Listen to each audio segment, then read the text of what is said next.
Excellence, Monsieur Assoumi Massaoudou, ministre d'État, ministre des Affaires étrangères et de la coopération, représentant son Excellence Monsieur Mohamed Bazoum, président de la République, chef de l'État.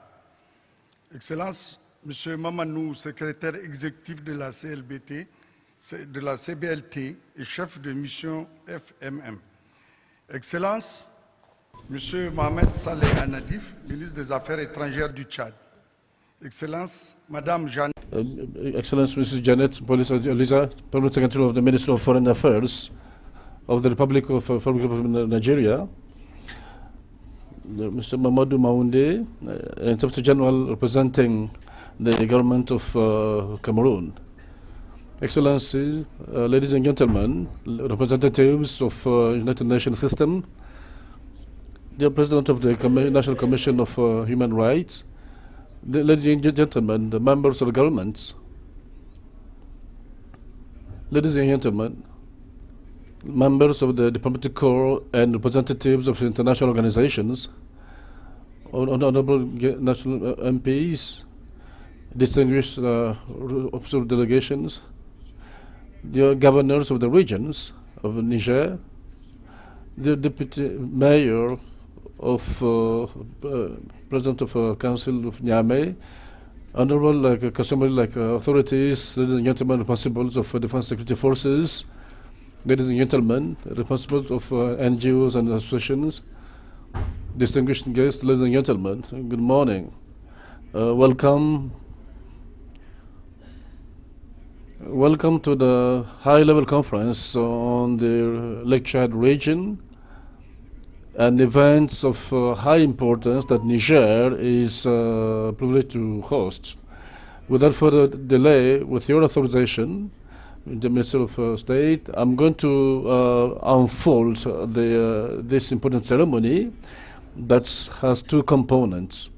The first one, we have to invite high-level speakers to come 3 to 4 minutes for their opening remarks. At the end of following the interventions, we're going to proceed to the opening ceremony speeches. Without further delay, we're going to, with your authorization and permission, invite the first speaker to get the floor, Mrs. Jekyll, Deputy Minister of the Federal Ministry of Foreign Affairs of Germany. To please have the floor for your opening remarks.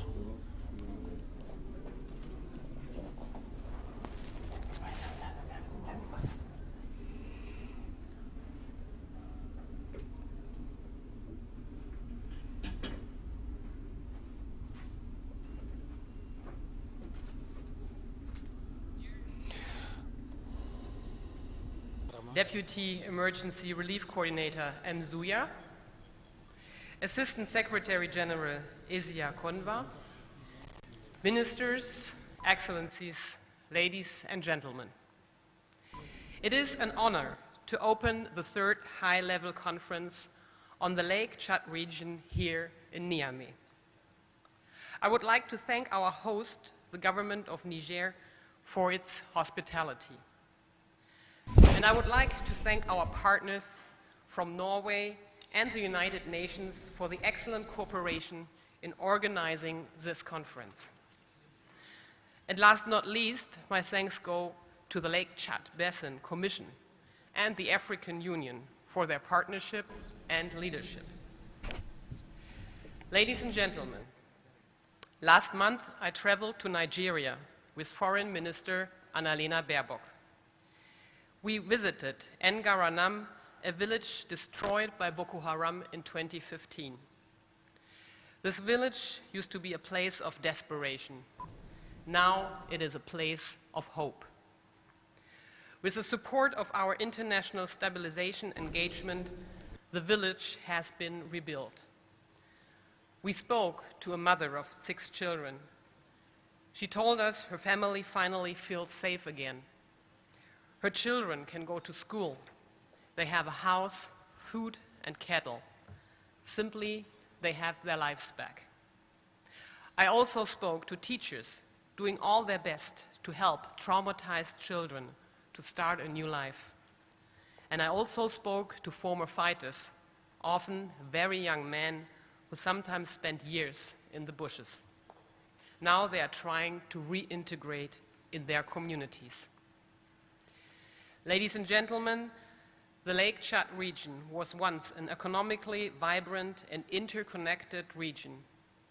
For more than a decade, people have had to deal with terrorism, the violence of armed groups, organized crime, and forced displacement. Around 11 million people are in need of assistance. Vulnerable groups, women and girls, suffer the most. This terrible situation was the reason why we convened the first two Lake Chad conferences, 2017 in Oslo and 2018 in Berlin. In the aftermath, the Lake Chad Basin Commission and the African Union endorsed a regional strategy. Since the first conference in Oslo, we have seen some positive results, for example, in the north of Nigeria. The Lake Chad region is still one of the world's most protracted conflicts. But the appeal of Boko Haram is weakening. We see a mass exit of former fighters. Also, many internally displaced people return to their home regions. These are very positive developments.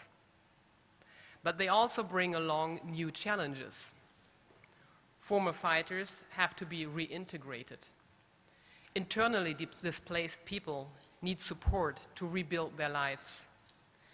And we also have to put more emphasis on gender equality and women's rights. There is a direct link between gender equality and stability. Women must have full participation in society, politics, and peace negotiations. And finally, we have to step up our support for climate change adaptation, because drought and heat aggravate the food security and livelihood of millions of people in the regions even further. Over the last 60 years, Lake Chad has lost 90% of its water because of climate change. This directly affects the security and stability of the region. Climate change has become one of the strongest drivers of instability worldwide, and it will be even more so in the future. Limiting global warming to 1.5 degrees is therefore essential. We all need to step up our efforts in this regard. To master all these challenges, we have to continue our support for the region. This is why we are here today. In the pledging session of the conference tomorrow afternoon, we will announce our future contribution in more detail. At this point, I can announce that we plan to spend 100 million euro for the region for 2023.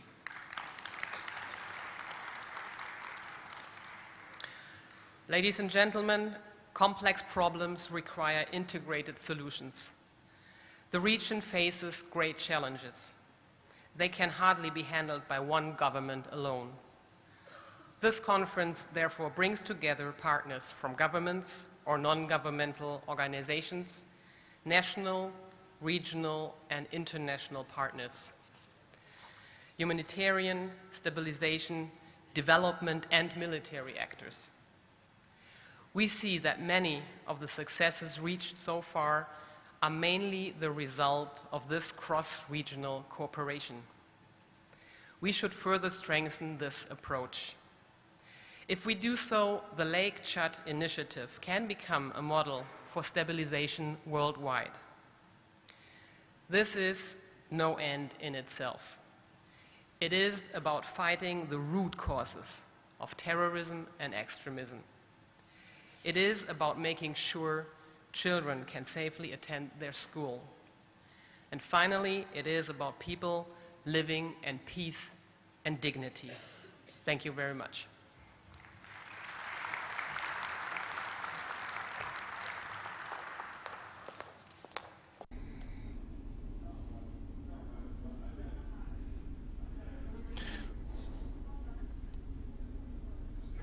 Now we're going to invite over the lecturer, Damrigor Elian Koudi, the ambassador of Norway in Niger, representing the government of Norway.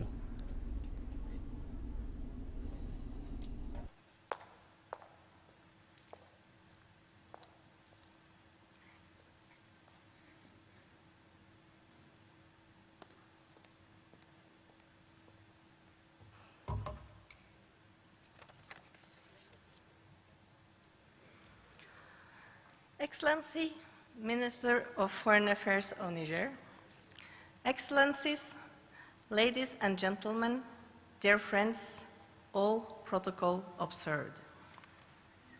Let me first sincerely thank the government of Niger for hosting this important conference. I would also like to thank UNDP, OCHA, and Germany for co-convening this event. We consider it a privilege to be among this group. At the same time, we have to acknowledge that we meet again because there is work left to do. The region continues to face a multitude of challenges. The effects of climate change, food security, violent extremism, compounded by increases in global energy and food prices. Much has been done by national, regional, and international actors since we first met in Oslo in 2017. New models have been adopted. New approaches have been taken as we work together to alleviate human suffering, improve living conditions, and enhance stability in the Lake Chad region. If durable solutions to the crisis are found, the positive impacts will be felt beyond the region concerned. The whole Sahel will benefit from a more stable Lake Chad basin, and so will the coastal states. However, there are no quick fixes. A long-term perspective is needed, including sustained commitments in dealing with the humanitarian, developmental, and security challenges. To do this, we must cultivate genuine partnerships comprising national and local authorities, the UN family and other multilateral agencies, and not least, the civil society. The task we have ahead of us at this conference is therefore to exchange knowledge and to learn lessons from our shared experiences. We can only improve our collective performance if we know what works. Let me share some of Norway's inputs that we hope will be part of today's discussion. While local, national, and regional ownership is key, the international community is committed to continue our support. We must continue to strive for a holistic approach and enhanced coordination. The hard fact is that there are fewer resources available today than before. This means we must work in a more effective and efficient manner. The One UN framework is more relevant than ever. Ensuring respect for human rights and international humanitarian law is crucial to foster a protective environment for civilians. Children are the future. They are also particularly vulnerable.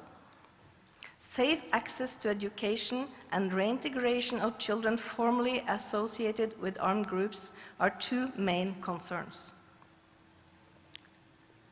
We must secure durable solutions for displaced populations.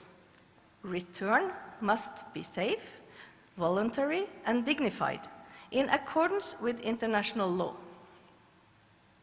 Local integration into host communities must also be explored when return is not feasible.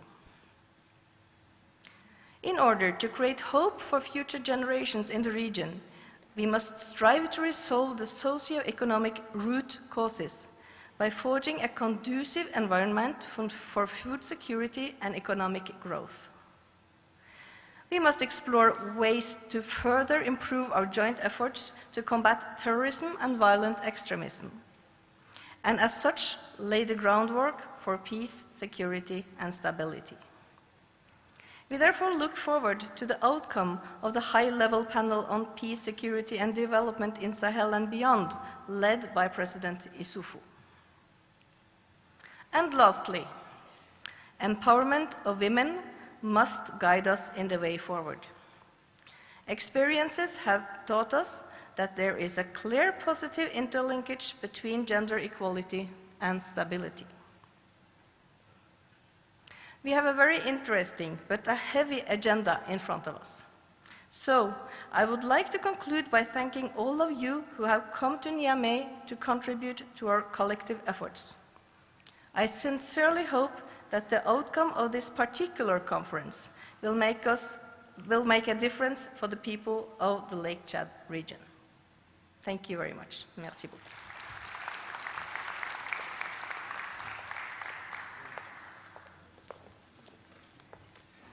Thank you. Thank you very much, dear. Just for your information, we have some kind of like headset for a purpose of simultaneous interpretation. Now we're going to have Mrs. Saouna Hedjonke, Assistant Regional Director of UNDP for Africa, to have the floor. Excellencies, the floor is yours.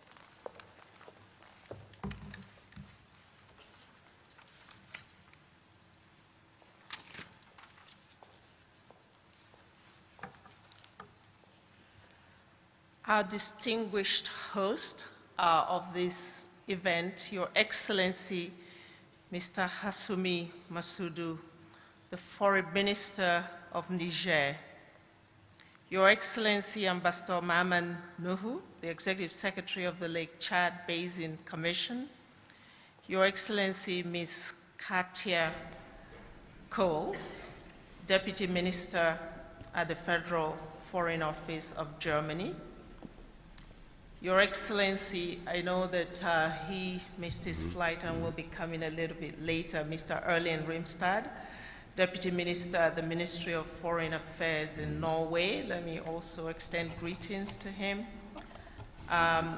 Your Excellencies, the governors of the Lac region and other provinces in Chad, and also the governors from Tillabéri, Diffa, Tahoua in Niger, Your Excellency, Mr. Michael Kohler, who is the Director General for European Commission of Humanitarian Aid Office, ECHO, the UN Assistant Secretary General for Humanitarian Affairs, Madame Joyce Msuya, my colleagues from IOM and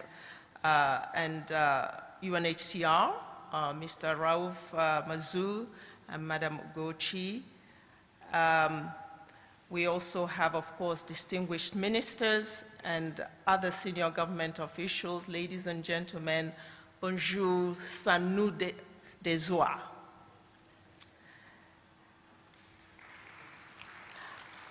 I am really pleased to be joining my fellow co-conveners from Germany, Norway, and UN OCHA, and of course our key partner of the Lake Chad Basin Commission, in welcoming all of you warmly to this third high-level conference on the Lake Chad region. Let me start by thanking our host, the government of Niger, for warm Sahelian welcome and also hospitality, which has been shown to us since our arrival.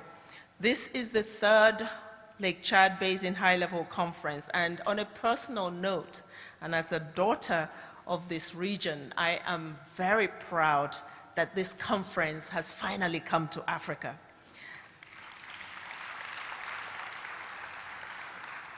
Where the conversation belongs. This is significant because it reflects our maturity and our evolution to collectively prioritize agency of the Sahelian people and the governments of the Lake Chad region as they lead their own journey to peace, prosperity, and development. And we gather today to join this national, regional, and international efforts to spark a development transformation in this region.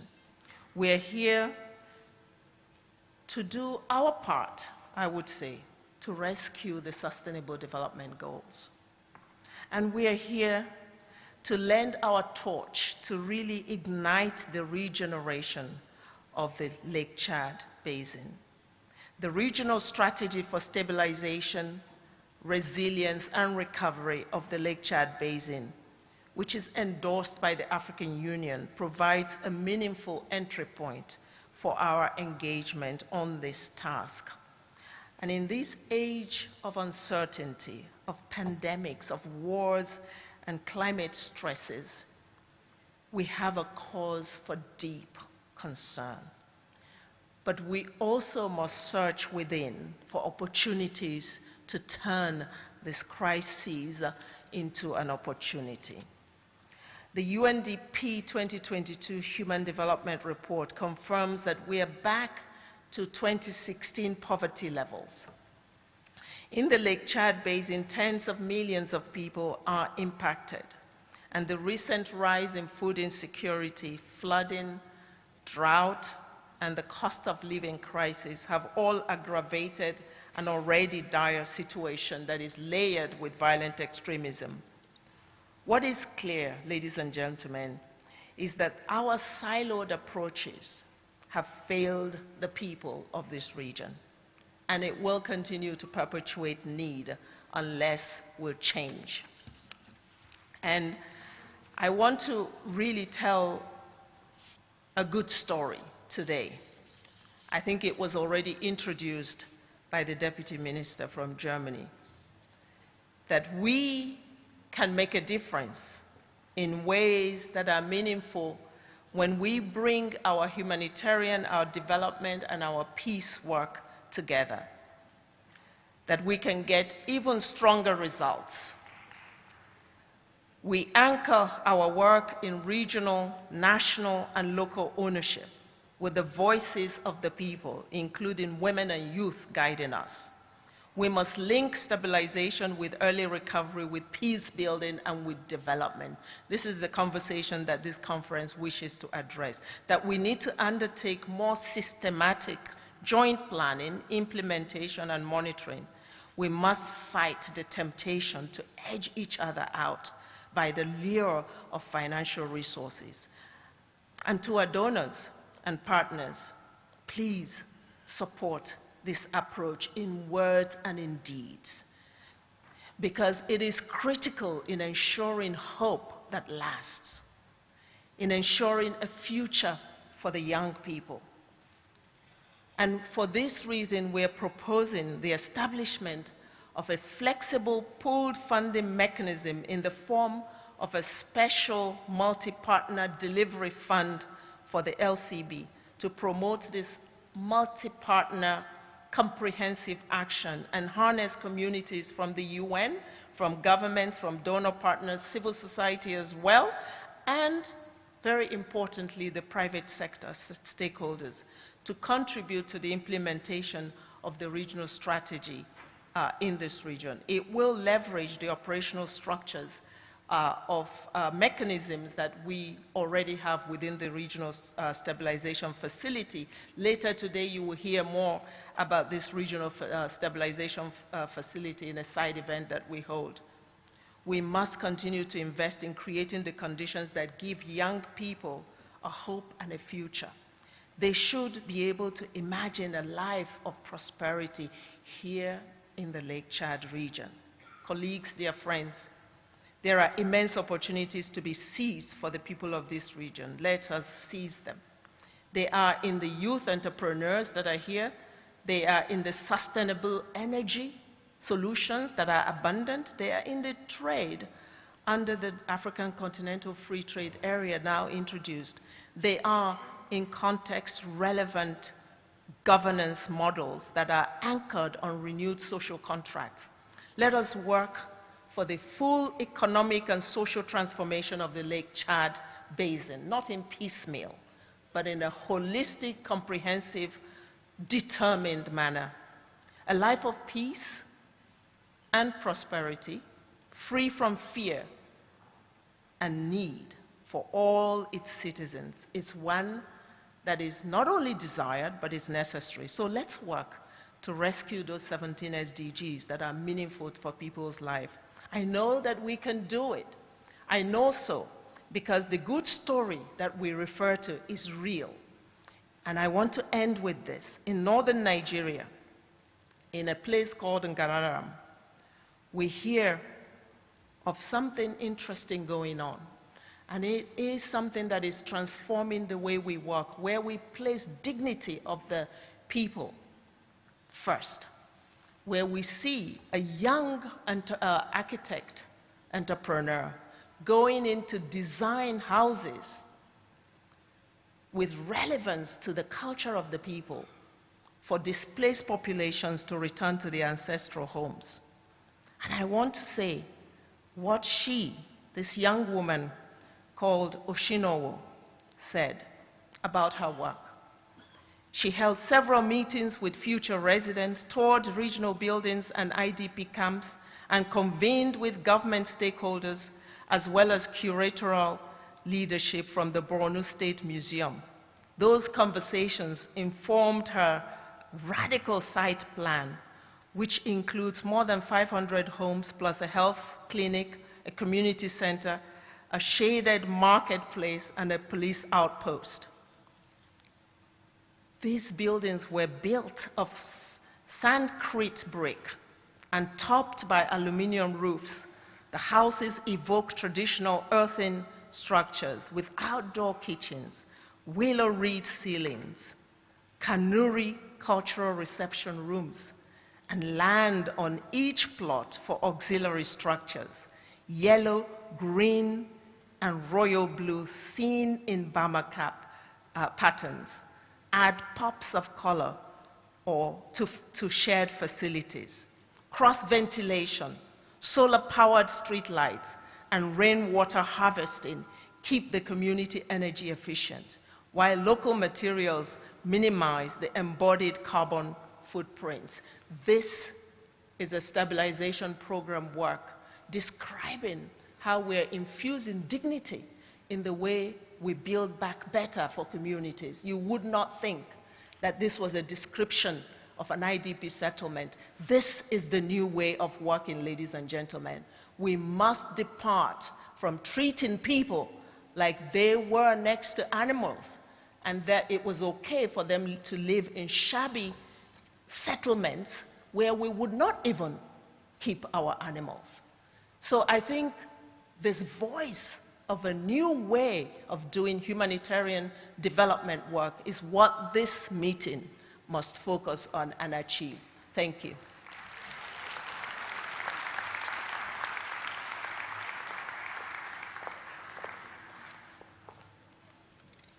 Thank you. Let's clarify that's an important conference. Beside the different speakers, this important gathering conference is also have the presence of high personalities, among other things. Mr. Abdul Marjan, coordinator, social coordinator for development of Sahel developments. Excellency Mr. Robert Parper, General Secretary of Advisor United Nations. Mr. Ben Wunga, David Joum, General Secretary, Minister of Foreign Affairs from Chad, representing Minister of Government of Chad. Mr. Anadif, and Minister has been mentioned like at the beginning a while ago. On that note, so now invite Mrs. Joyce Ushua, Deputy General Secretary of Humanitarian Affairs and Coordinator, Deputy Coordinator of UN OCHA, to have the floor.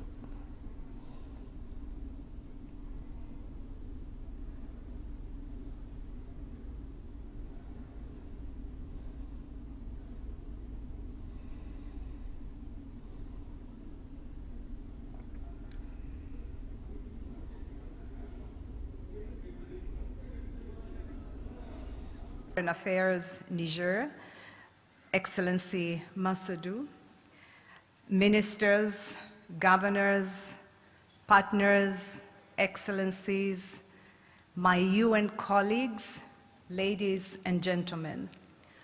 I would like to express my deepest thanks to the government of Niger for hosting this conference and to the generous support we have received from Germany, Norway, and Lake Chad Basin Commission, as well as from our co-convener, UNDP. Thank you also to the ministers from Niger, Cameroon, Nigeria, and Chad for being here today to share your government's perspective on the regional crisis. It is heartening to see so many UN agencies, multinational organizations, NGOs, and members of civil society represented here today. A real testament to how united the world is in its desire to bring about real change in the Lake Chad region. As we have heard, millions of people across the region are enduring appalling conditions every single day with conflict, climatic change, and poverty causing unending misery. But it wasn't always this way. At points in history, the peoples and communities that make up this region were well integrated. Goods moved freely between national borders, and trade between them flourished. Collaboration rather than conflict was once the norm. But today, the region is faced with a Gordian knot of problems: extreme poverty, poor access to essential public services like health and education, a lack of trust, rising inequality, corruption, sectarian mistrust, and rapid depletion of natural resources and climate change. These are at the roots of the region's crisis. And as a result, the traditional knowledge, spontaneous adaptation, and sophisticated social systems that once allowed basin communities to cooperate and to adapt are breaking down. Clearly, immediate humanitarian action is necessary to save lives and relieve the suffering that has resulted from this collapse. But humanitarian action, as we have heard before, will not be enough to end the misery. Unless we tackle the root causes of the crisis, the region's wounds will not heal. And that's precisely where the power of this conference lies. Collectively, we have the resources, wisdom, and skill to untangle the knot strangling the heart of Africa. But if we are going to bring peace to the region in a way that allows people to prosper, then humanitarian development, peace, and stabilization efforts will need to be integrated. And to do this, we will need to work very differently. We will need to work directly with communities. We will need to mobilize international financial institutions, the private sector, and really put the priorities of those affected by the crisis at the heart of everything we do. I'm delighted that this conference is taking place in Africa for the first time, but with that comes tremendous responsibility, a responsibility that requires governments, partners, and communities in the region to take real ownership of the solutions and to work together in ways that will make a real difference. That's why the regional strategy for stabilization, recovery, and resilience is so important. It takes a whole-of-society approach that links regional challenges to regional solutions. It gives us a framework for regional and cross-border cooperation that ensures civil society, local communities, and local governments can participate directly in solving the crisis. This is the path that leads back to the era of collaboration and cooperation that this region once enjoyed. For this strategy to succeed, the voices of the most vulnerable, the women and young people who have borne such a terrible cost, will need to be heard and their leaders empowered. The millions of people displaced by the crisis will need more than just food security and protection. They will need education, training, access to health and jobs. They will need to enjoy the same rights, the same opportunities as the people whose communities they are joining.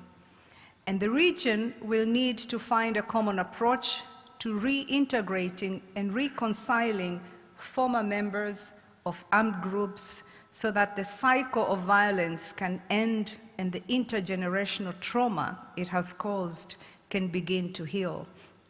But the strategy laid out in the regional strategy for stabilization will fall flat unless it is properly funded.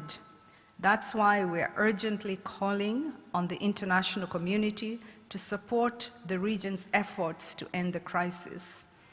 These efforts are unlikely to succeed without funding that is flexible, multi-year, and designed to ensure the maximum amount of coordination among humanitarian, development, peace, and stabilization actors.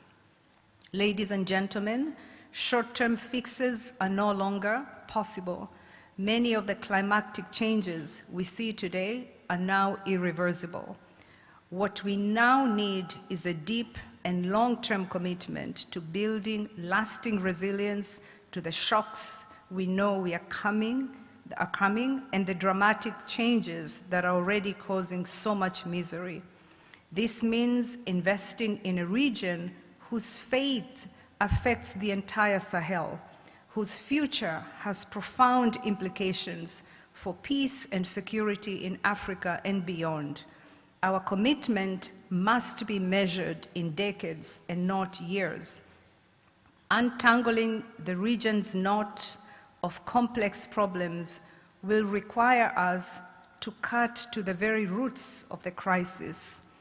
If we can tackle the societal, the social, economic, and political marginalization at its heart, then we can untie the loop of endless suffering and return to a past of collaboration and prosperity. This is how we build resilience in a region clamoring for change. This is how we get the heart of Africa beating once again. Thank you very much.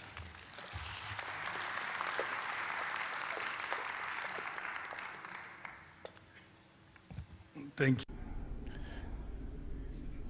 Excellency, honorable guests, now we're going to have Excellency the Ambassador of Mama Nuhu, Executive Secretary of Lecture Commission, CBLT, and Head of Mission of Multinational Mixed Multinational FMM.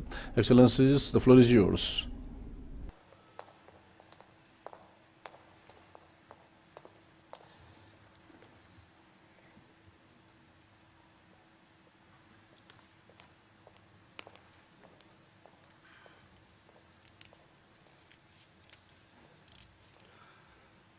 The Honorable Minister of Foreign Affairs and Cooperation of the Republic of Niger, ministers, dignitaries, permit me to stand on the already well-established protocol. I am particularly happy to have the opportunity to make these remarks at the high-level conference on the Lake Chad region taking place here in the beautiful city of Niamey. This conference, the first to be held in the region and the third in a series after the Oslo and Berlin editions of 2017 and 2018 respectively, comes at no better time than now, when the region is in dire need of sustained collaborative efforts and resources to effectively address the myriad of challenges confronting it. Let me start by thanking our host, the government and people of Niger Republic, for the warm hospitality extended to us since arrival. I also want to thank the governments of Germany and Norway for organizing this meeting in partnership with the UNDP and OCHA. For decades, the Lake Chad Basin region has gone through a period of climate-related challenges, economic stagnation, Boko Haram insurgency, humanitarian crisis, and development deficit. Despite these challenges, however, the region continues to show resilience. It is noteworthy that since 2019, the region has been making its way back through stabilization interventions and is looking towards recovery and long-term development under the framework of the Lake Chad Basin Commission's Regional Strategy for Stabilization, Recovery, and Resilience, and more precisely, the UNDP's Regional Stabilization Facility. Between 2019 and 2022, stabilization interventions have helped over 2.6 million people access livelihoods through market rehabilitation, healthcare delivery, education, electricity supply, access roads, and other infrastructure. In 2022, over 400,000 people were able to return to their homes and rebuild their lives and livelihoods. The third Lake Chad Basin Conference is therefore taking place within the context of hope and progress. These achievements have been aided by the establishment of critical regional, national, and subnational structures within the framework of the RSS. When we last met in Berlin, the Council of Ministers of the Lake Chad Basin had only days before validated the RSS. Today, I am proud to stand here before you and say that the RSS, based on the principles of inclusivity, local ownership, and commitment to the new way of working, has benefited local communities directly through multi-partner efforts. Excellencies, as we deliberate today and assess the progress and challenges in the region, I would like to highlight a few key critical points to enrich our discussions and deliberations today. I've already mentioned that since the last conference, the 8 affected territories of the Lake Chad Basin member states have adopted and rolled out the RSS, and the impacts of its implementation have been significant. The impact of RSS and the sustained military operations of the multinational Joint Task Force have led to significant successes in the fight against Boko Haram and other extremist groups. State presence has been restored, some basic infrastructure rebuilt, security has improved, and affected communities and households have been receiving livelihood support. We have seen human mobility and cross-border trade commence again in the region. Ngaranam, Banki, Amchide, Gite, and Difa are among the many communities that have benefited from the RSS interventions since 2019. To capitalize on these achievements, RSS must remain the overarching rallying framework for stabilization, recovery, and resilience in the region. We must maintain the regional approach and local ownership of the strategy and ensure that our interventions recognize the regional and cross-border nature of the crisis that we face. The new United Nations Secretary General's Action Plan on Displacement recognizes the need for a development-oriented approach to displacement. Therefore, as we evaluate the progress made over the past 4 years of the implementation of the RSS, with the hope of extending it for more years, we urge partners across the humanitarian, development, and peace spectrum to make bold decisions in putting the nexus into practice. Now is the time for a clear pathway for humanitarian assistance to stabilization, recovery, and long-term development. This calls for bold decisions and an integrated action plan that aligns with the RSS as the overarching framework. From May 2021 to date, about 80,000 persons associated with Boko Haram have surrendered. We must collectively find ways to support the affected countries to rehabilitate and reintegrate them into the communities in line with international laws and principles. With what we have achieved collectively since 2019, it is time for us to think of establishing a special, flexible, multi-party fund for the Lake Chad Basin to enable the implementation of the regional stabilization strategy. Finally, it has been 5 years since the RSS was adopted by the Council of Ministers of the Lake Chad Basin Commission on 30th August 2018. It is therefore time to evaluate the progress made with the hope of extending its lifespan for more years to come. The strategy remains the overarching rallying framework for stabilization, recovery, and resilience in the region, and we should all continue to invest in the affected communities through the framework of the strategy.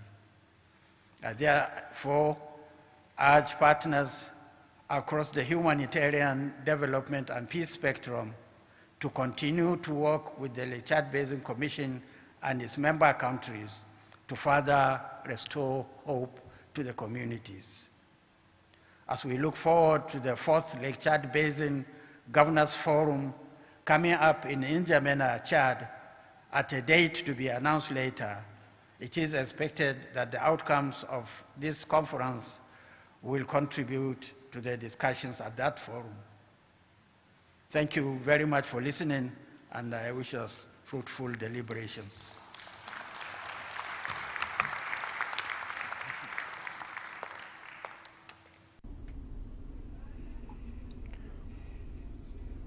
Thank you to the Secretary of the CBLT, Excellencies, honorable guests. To close the first segment of the ceremony for the high-level speakers, we now invite Ms. Michael Koller, Director General of Humanitarian Assistance of European Commission, to have the floor. Mr. Koller, the floor is yours.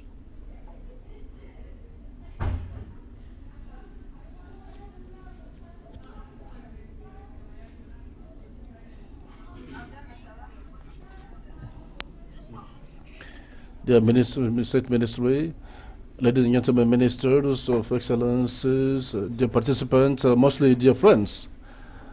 On behalf of European Union, I can only but commend ourselves for this initiative, thank the organizers, Germany, Norway, of course, government of Niger, the Lake Chad Commission, AU, UNDP, and it's very important that we convene here today in Niamey. We heard that this is the third conference of this kind, the 27th in Oslo, Norway, which is an adorable city, 2018 in Berlin, a city where I really feel at home. But today we are in Lake Chad, we are in the region. As it was said, so important to Africanize this initiative, because let's be honest, the situation is not really like promising.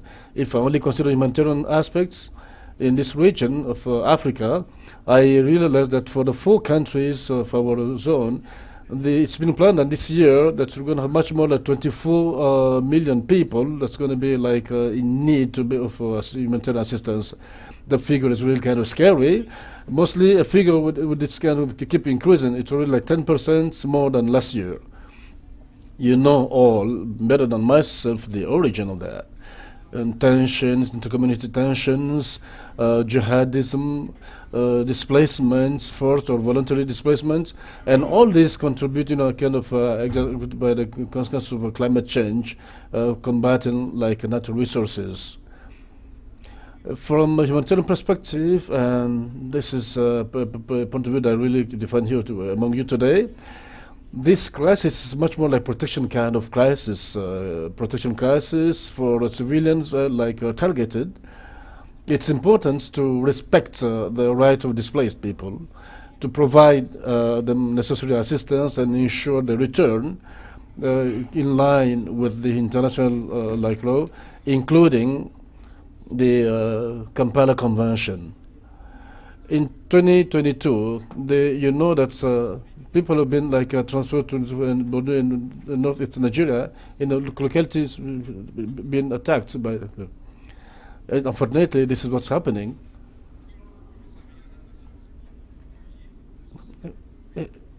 Exprimer notre préoccupation par rapport à ce développement. We are continuing on to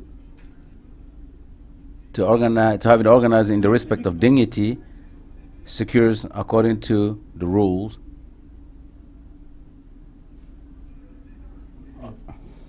Regarding humanitarian assistance, the other stakeholders, those implementing humanitarian assistance, are sometimes between the deep blue and the sea.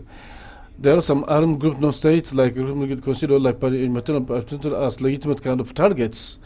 On the other side, the authorities of certain countries, because of some kind of fighting and terrorism, that make de facto impossible humanitarian assistance in these armed groups. Humanitarian should be operated independently, impartial, neutral, to access to a person in need. A negotiation for this access should be possible with all the parties of conflicts. This is the international human rights, humanitarian right. At the beginning of 2022, the European Union mobilized more than 100 million euro as material assistance for the 4 concerned countries. At the end of 2022, just a month back now, we already went from 100 million to 190 million euro. We're signing this budget year with. I'm sure that during the year, considering the multiple crises suffering the countries of the region, we'll have the possibility to increase. We remain vigilant to be able to react with additional kind of portion. Of course, the resources are already limited. So the fact we should ensure as to efficiency and of our assistance. So we we get to this integrated approach where we need to be efficient. We have interventions that are necessarily needed to help some kind of lives, but they would never represent the key to the solution in a sustainable way. As you may know, the material assistance is something the first aid, to be able to heal that. We need to have other approaches, other development approaches, other peace negotiation approaches as well. European Union is present and able to support the implementation on the long run, a structural kind of answer to the challenges of the region. We're speaking, of course, of integrated approach. This approach of the European Union aims at attacking the roots of the instability of the region.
and fight against extremism.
De la CBLT d'une part, mais aussi entre les communautés économiques régionales, l'Union africaine et ses partenaires stratégiques, dont l'Union européenne, la GIZ et les systèmes des Nations unies.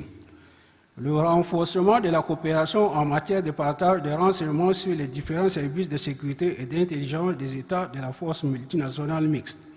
Le renforcement du soutien logistique aux diverses opérations civilo-militaires, le soutien à la capacitation technique et à la mise en réseau des acteurs de la société civile à travers la formation et l'organisation des cadres d'échange, le soutien et le financement des divers projets de viabilisation économique et infrastructurelle visant à renforcer la résilience sociale et environnementale dans la région. Excellences, Mesdames et Messieurs, j'en ai l'intime conviction que les assises de ce jour nous conduiront à trouver des solutions visant à renforcer la résilience de nos États dans la lutte contre les conséquences humanitaires de cette crise sécuritaire qui fragilise la sécurité alimentaire, la sécurité environnementale et menace les fragiles équilibres sociaux et environnementaux de la région. Pour sa part, le Cameroun souscrit à toute solution susceptible de renforcer les résiliences sécuritaires, environnementales et alimentaires dans cet espace transfrontalier cher à tous les États membres de la CBLT. À tous les partenaires, je réitère la gratitude de mon pays et de son gouvernement pour que vive la coopération entre les États de la CBLT, vive la coopération entre les États de la CBLT et les partenaires techniques et financiers, vive la CBLT. Je vous remercie pour votre bonne attention.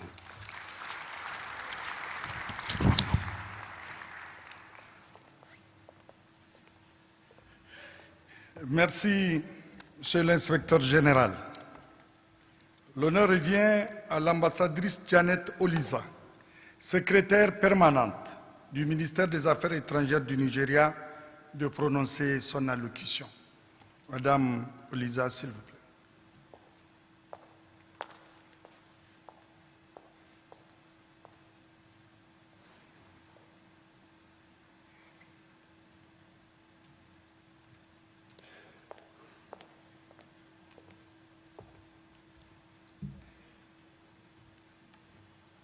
The Honorable Minister of State for Foreign Affairs of Niger, distinguished participants as established by the Master of Ceremony, ladies and gentlemen, members of the media.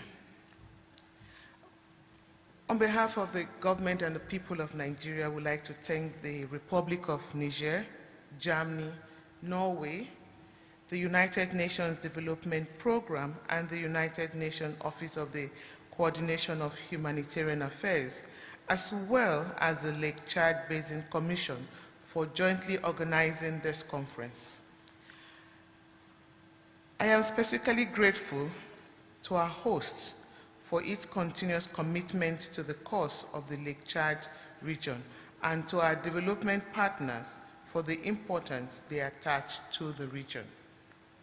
I am also grateful to the delegates and speakers attending this event from across around the world.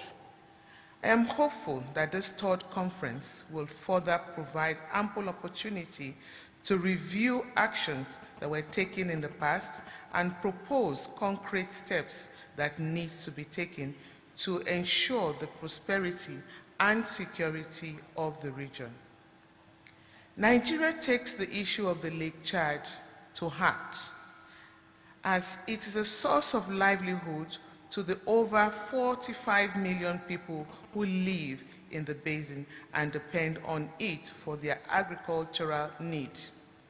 Our people are farmers, fishermen, herdsmen, and traders, once prospered due to flourishing businesses in the area.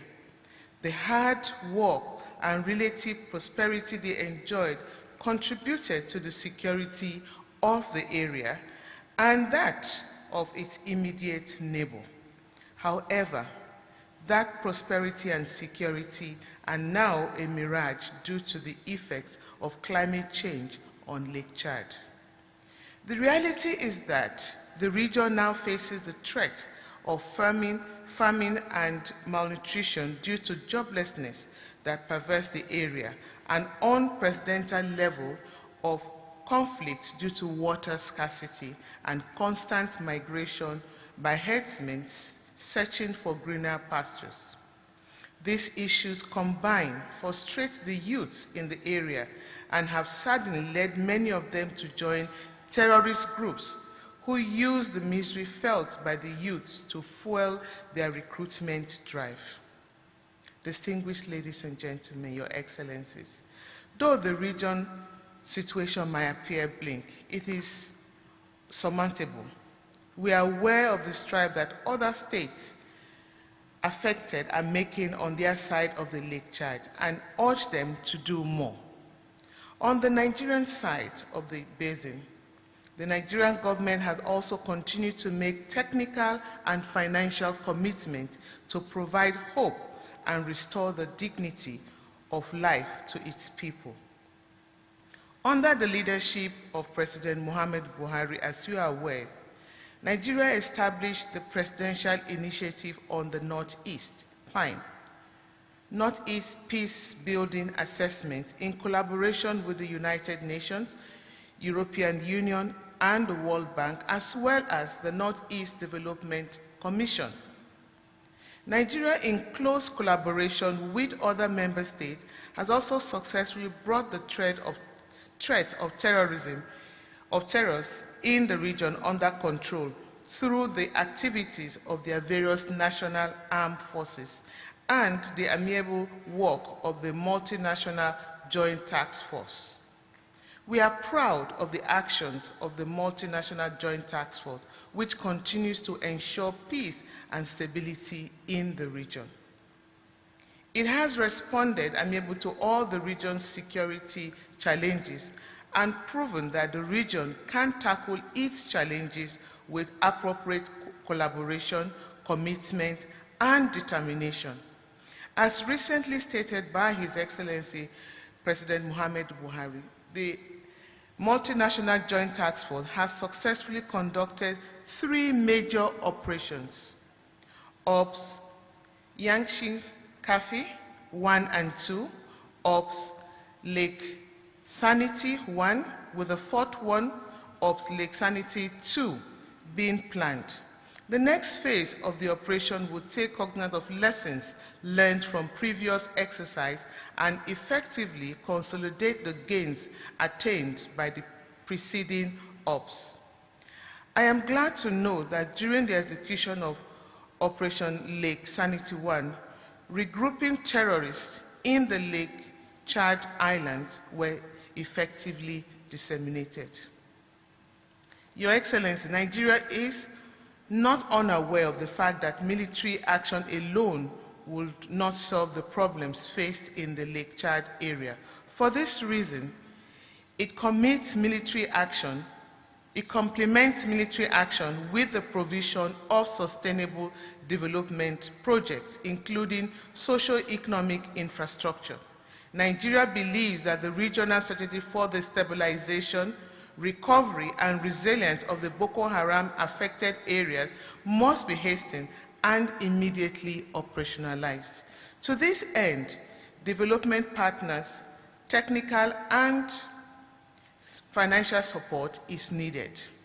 Given the region's current state, effective collaboration to find lasting solutions to the myriad of issues confronting it is imperative and urgent.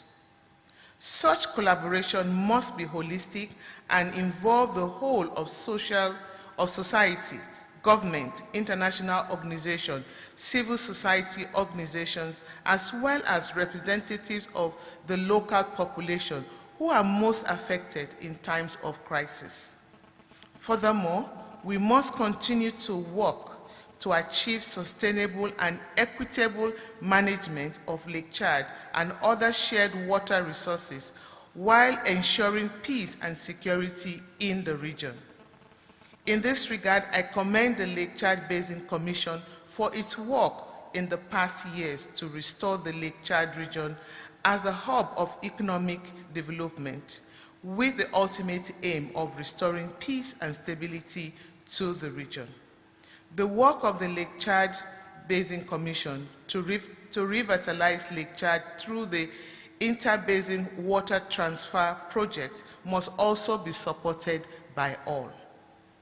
Accordingly, I wish to emphasize that it is imperative that this conference, among other things, focus on the evaluation of actions to ensure the restoration of Lake Chad through the adaptation of scientific and technical innovation, security, cooperation intended for the restoration of peace in the Lake Chad Basin, and provision of adequate funding for the policies and measures to carry it out.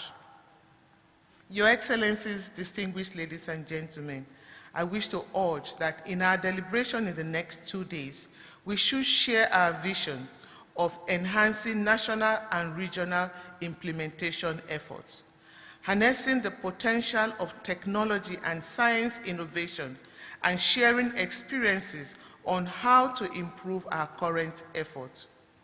Also, though government have the primary responsibility of restoring the glory of the Lake Chad region, mutual beneficial partnership must be forged with the local community bordering the Lake Chad Basin. The private sector, youth, and civil society organizations as the benefits of inclusion in solving the problems of the region are numerous.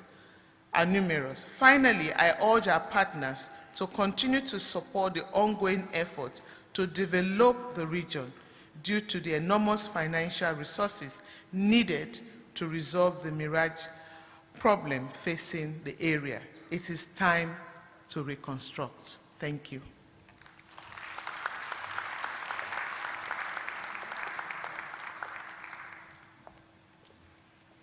Thank you, merci.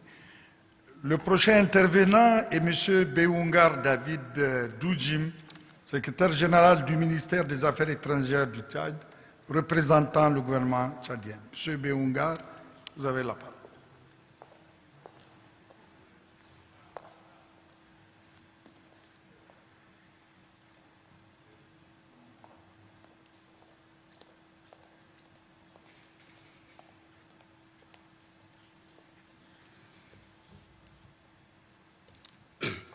Excellences, Monsieur le ministre d'État, ministre des Affaires étrangères de la République du Niger, Mesdames et Messieurs les ministres, Excellences, Messieurs les ambassadeurs et représentants des organisations internationales et non gouvernementales, Messieurs les gouverneurs, distingués participants, je voudrais, à l'entame de mes propos, au nom de son Excellence, Monsieur Mohamed Saleh Anadif, ministre d'État, ministre des Affaires étrangères, des Tchadiens de l'étranger et de la coopération internationale, qui, empêché, a bien voulu me désigner pour le représenter à cette 3e réunion de haut niveau sur la région du lac Tchad, remercier le gouvernement nigérien et les co-organisateurs pour l'invitation et l'accueil chaleureux réservé à la délégation que j'ai l'honneur de conduire. Cette présente réunion se tient à point nommé au moment où les attentes pressantes et multiformes de la population du bassin conventionnel du lac Tchad, notamment sur le plan sécuritaire, humanitaire et d'insertion socio-professionnelle, se font sentir. Je suis convaincu qu'avec la mutualisation de nos ressources et de nos efforts, nous relèverons les défis actuels de cette région qui devrait constituer le poumon de nos économies. Étendue sur une superficie de 22 230 km², avec une population estimée à 576 763 personnes, dont 72%, 52% de femmes, la région du lac Tchad traverse une crise multidimensionnelle prolongée sans précédent. C'est une zone enclavée avec des défis majeurs conjugués aux efforts du changement climatique, auxquels s'ajoutent les exactions récurrentes de la secte islamique Boko Haram.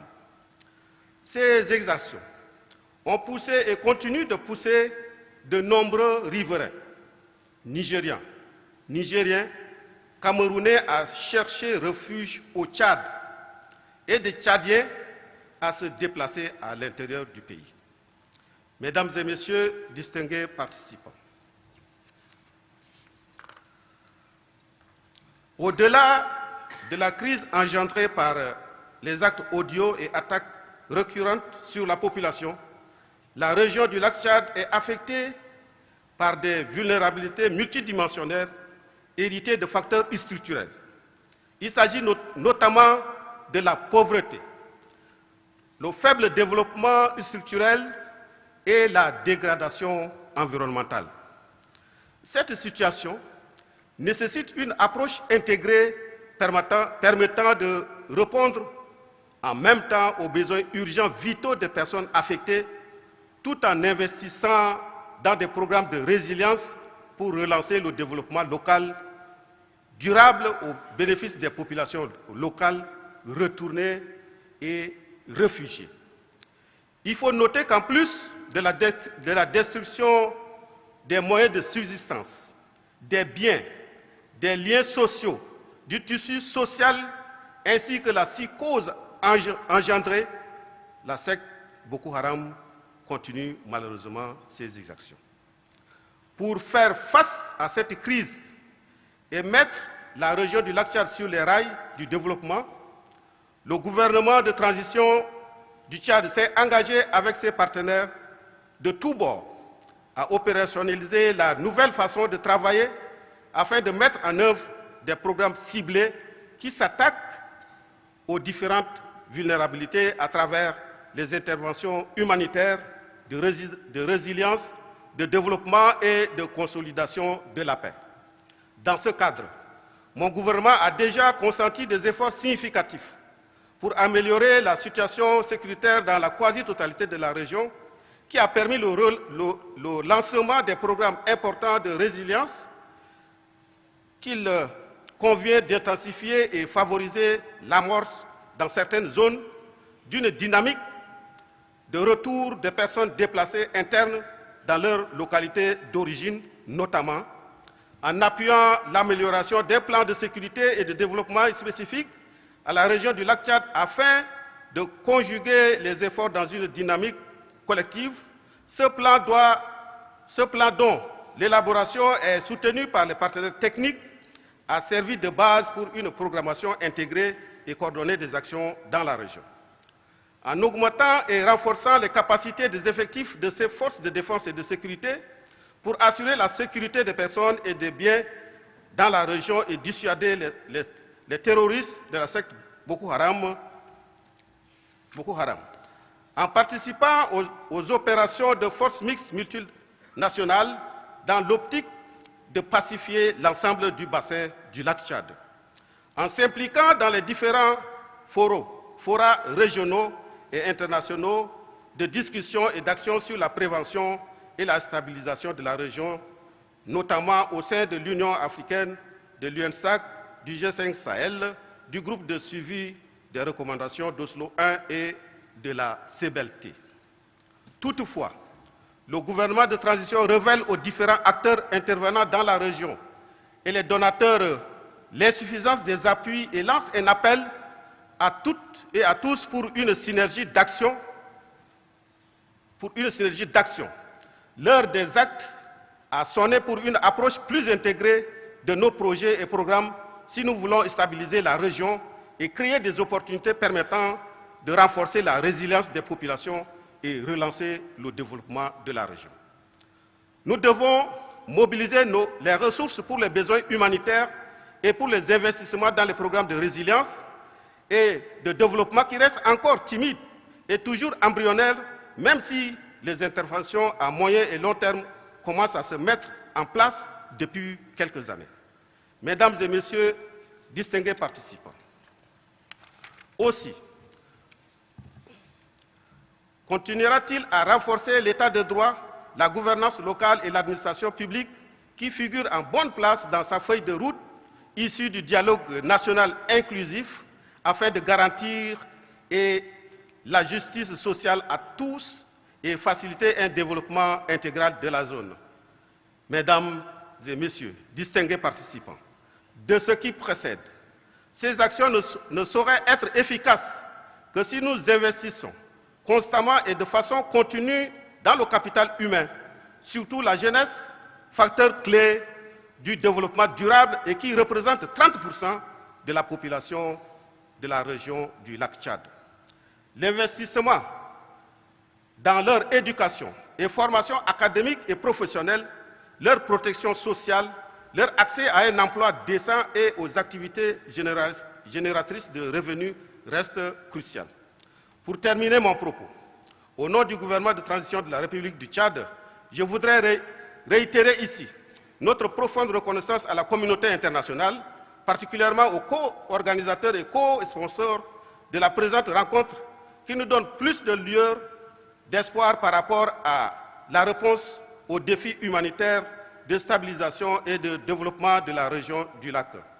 Mon gouvernement réaffirme enfin sa détermination et son engagement à poursuivre et à impulser les actions nationales, régionales et internationales dans le cadre de notre lutte commune contre le terrorisme en général et pour la stabilisation et le développement du bassin du lac Tchad, étant entendu qu'aucun développement n'est possible sans une paix pérenne. Je vous remercie.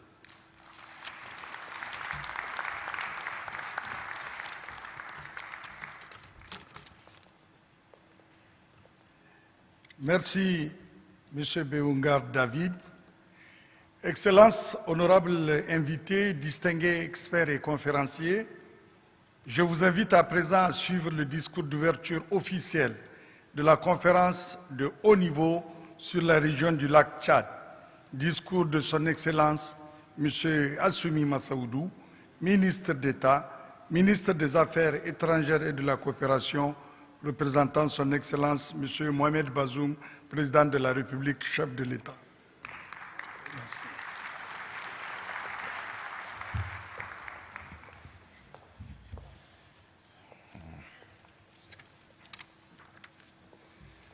Mesdames et Messieurs les présidents des institutions, Mesdames et Messieurs les membres du gouvernement, Madame la ministre adjointe des Affaires étrangères de la République fédérale d'Allemagne, son Excellence Madame Katia Köhl,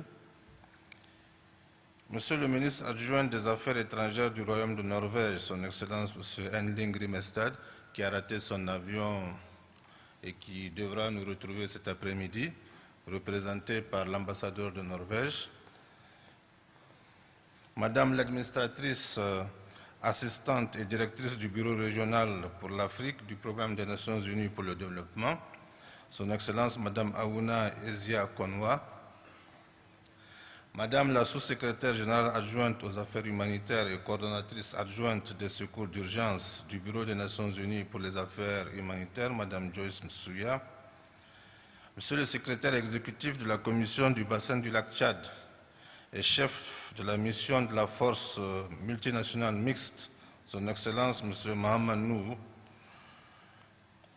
Madame et Messieurs les représentants des gouvernements du Cameroun, du Nigeria et du Tchad, Mesdames et Messieurs les ambassadeurs et représentants des organisations internationales, Messieurs les gouverneurs, Mesdames et Messieurs les représentants des institutions partenaires au développement, honorables invités, Mesdames et Messieurs, je voudrais, au nom du Président de la République, chef de l'État, son Excellence M. Mohamed Bazoum, souhaiter la chaleureuse bienvenue à tous les participants de la 3e conférence internationale sur la région du lac Tchad.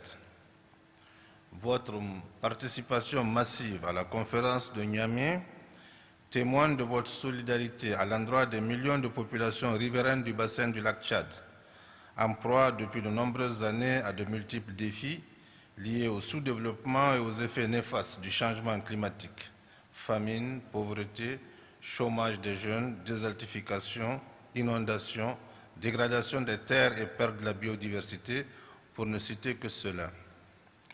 Je voudrais aussi remercier les co-organisateurs de cette conférence avec le Niger, à savoir la République fédérale d'Allemagne, le Royaume de Norvège, les Nations Unies représentées par le PNUD et le Bureau des Nations Unies pour les affaires humanitaires OCHA, d'avoir choisi Niamey pour abriter les travaux de cette 3e conférence de haut niveau sur le lac Tchad.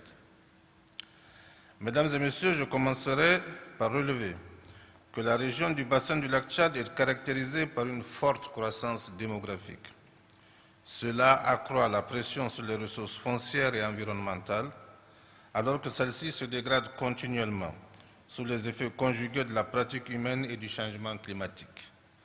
Cette situation, en plus de fortes pressions qu'elle exerce sur le capital productif naturel, génère des conflits intercommunautaires autour de la lutte pour le contrôle des terres.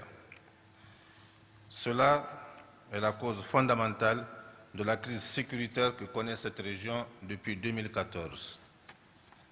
Permettez à cet égard qu'en votre nom à tous, je salue la mémoire de tous ceux qui ont perdu la vie du fait des attaques barbares des terroristes de Boko Haram et de ses avatars dans la région du bassin du lac Tchad.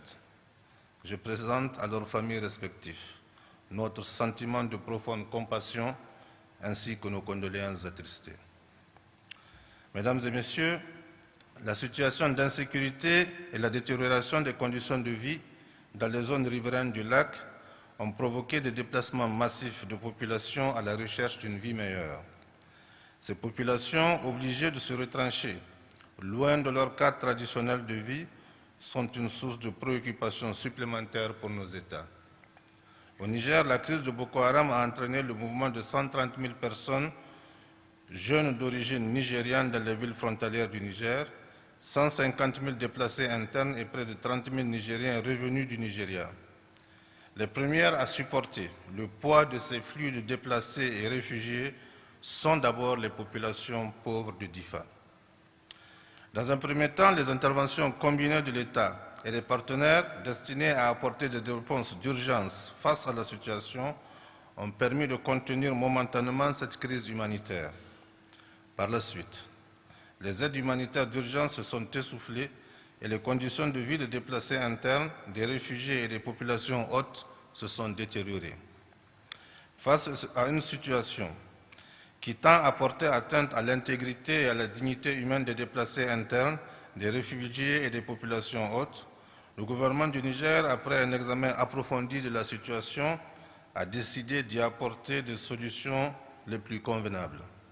C'est ainsi qu'à l'issue d'une large consultation avec les populations concernées, la volonté de celles-ci de retourner dans leur foyer d'origine a été expressément établie.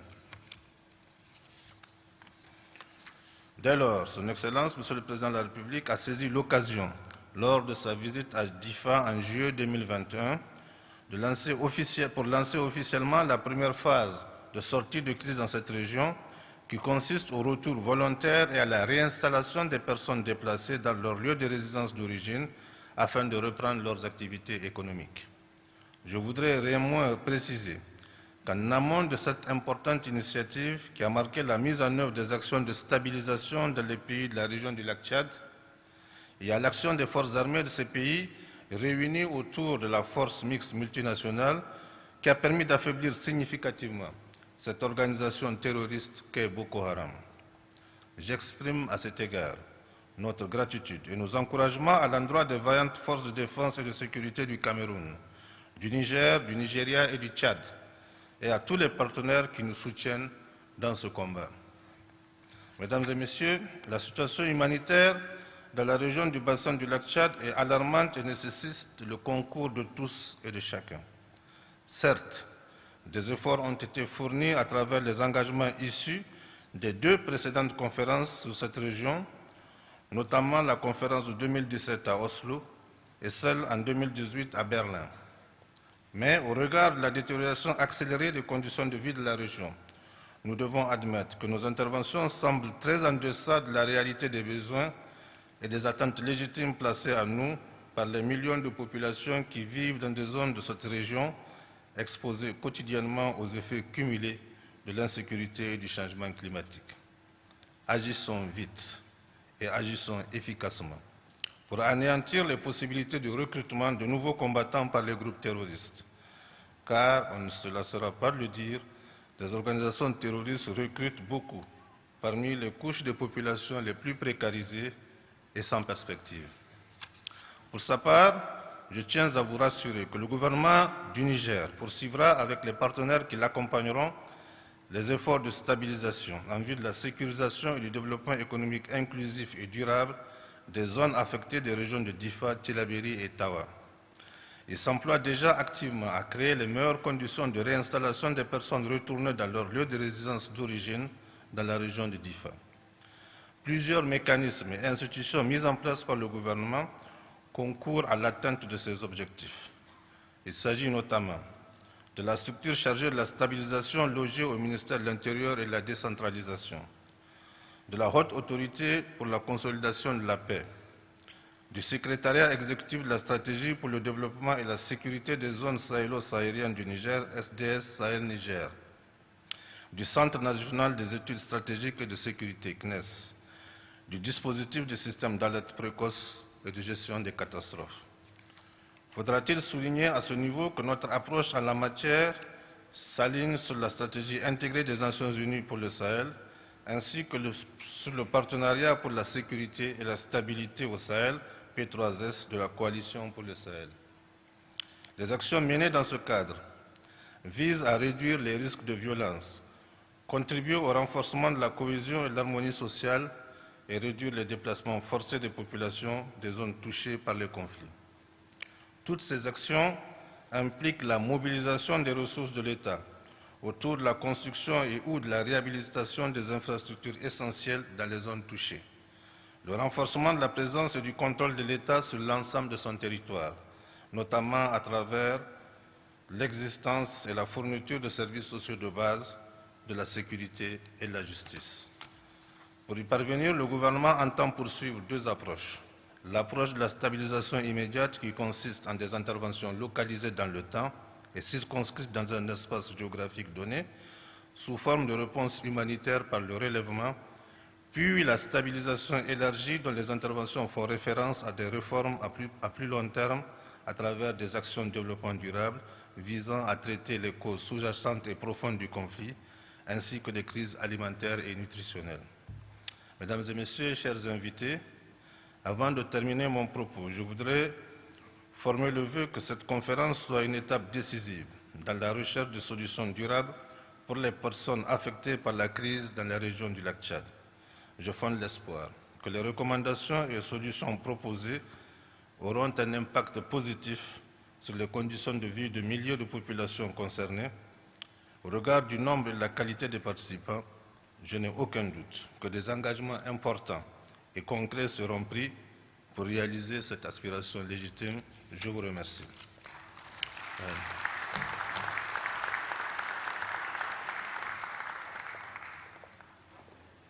Merci, Excellence. Excellence, honorable invité, le programme a prévu une photo de famille.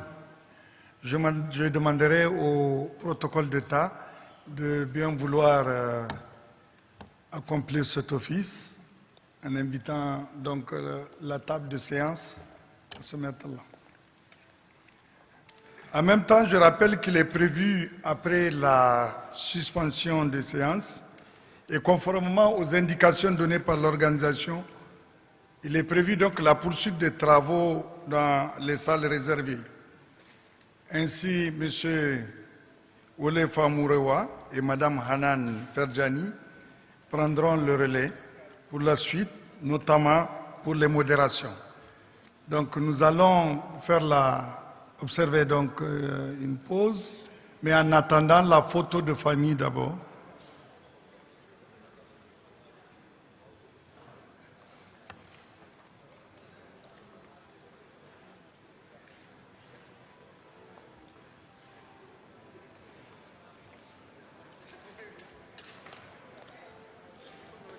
Oui, la photo de famille autour de son Excellence, Monsieur le ministre d'État, Assoumi Massoud.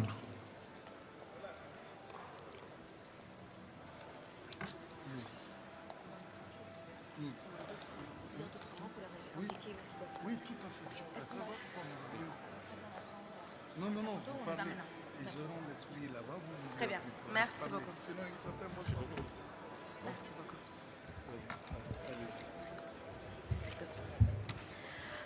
Excellencies, distinguished guests, panelists, and participants, thank you very much for being with us this morning for the third high-level conference on the Lake Chad region. I would like to thank the government representatives, ministers, officials, and all the various speakers for setting the stage for this event and the opening ceremony.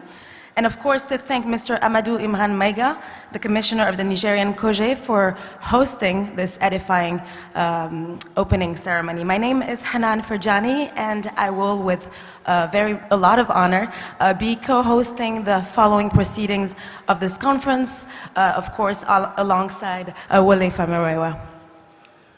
Good morning, everyone, and thank you so much for being part of this opening ceremony.